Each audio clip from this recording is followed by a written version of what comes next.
Welcome back to Talking Fitchburg. All right, we're going to go into independent living, and we got Jonathan back from independent living, and it's going to talk a little bit about how to stay independent in your home. So it continues on from our last conversation we had with him. So here it is. Joining me today is Jonathan Russell. Coming back, we're kind of going to pick up our conversation with the home modification, and again, this is for people who are getting older, and it's something to think about if you're going to stay in your house and try to stay independent. That's where you guys kind of step in and help people out. So we kind of left it as we set up what home modification is, and now we get to move forward more steps. So first part is, what is home safety modification?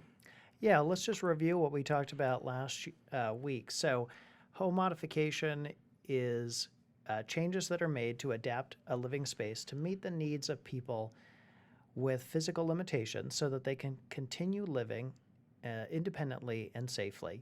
And these modifications can range from very simple items such as replacing cabinet doorknobs with pull handles, all the way on up to full-scale construction projects that require installing wheelchair ramps, widening doorways, etc. And that's a definition provided by the Department of Health and Human Services Administration on Aging.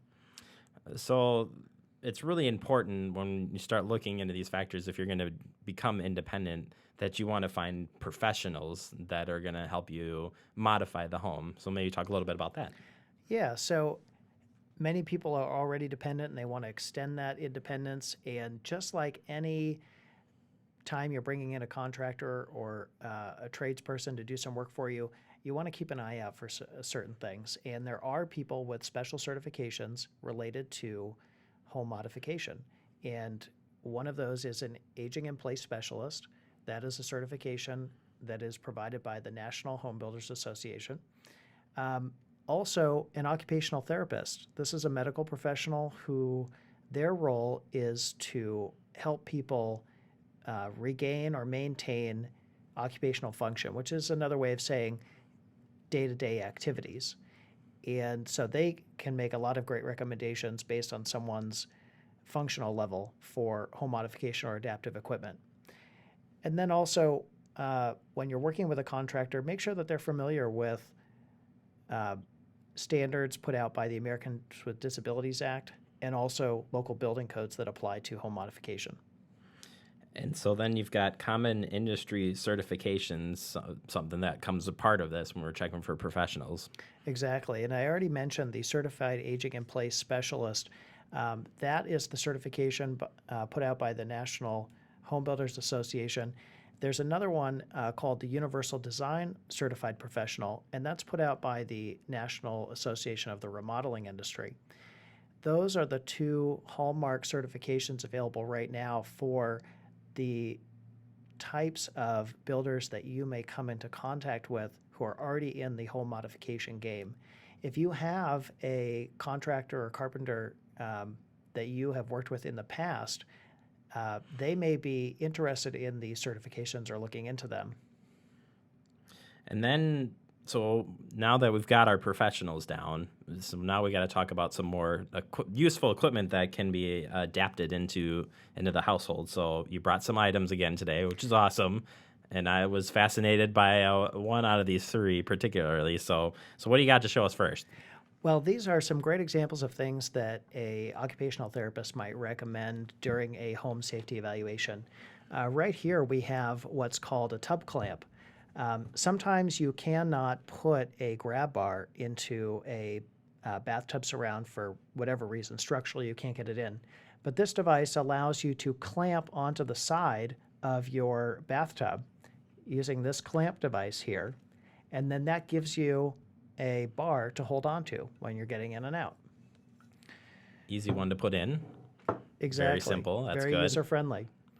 And then over here, we have something that's called a reacher or a grabber. Very helpful for picking up things from down low or up high to eliminate, say, a lot of bending, stooping, or maybe reaching for things that you can't reach. And then lastly, we have what's called a dressing stick.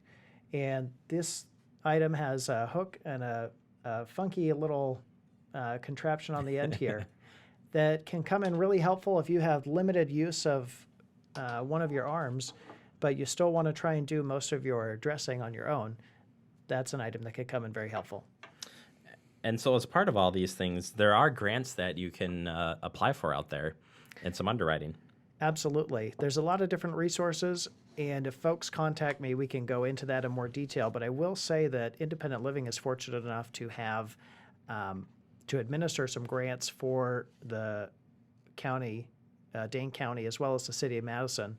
I have a little flyer here just sort of showing some information on that. But both home modification, the larger repairs or adaptations, as well as some of this smaller, simpler adaptive equipment could be provided at a subsidized rate for folks who meet the eligibility criteria. All right, Jonathan, always great tips. We'll see you back next month for some more helpful tips and ways to stay independent. Sounds great. Looking forward to it. All right, thanks. All right, there you have it. Jonathan in from Independent Living. Very good. He's so solid. He's got just a wealth of knowledge Yeah. in that. Like, it's just impressive. I want to put up the contact graphic here that you can check out more information at independentlivingcorp.org. Check it out. And the phone number is 608-274-7900. You can check them out online. They've got a whole bunch of other resources out there. All right, coming up next, we go into the PB&J, and it's all trees all the time. I've always wanted to go to college.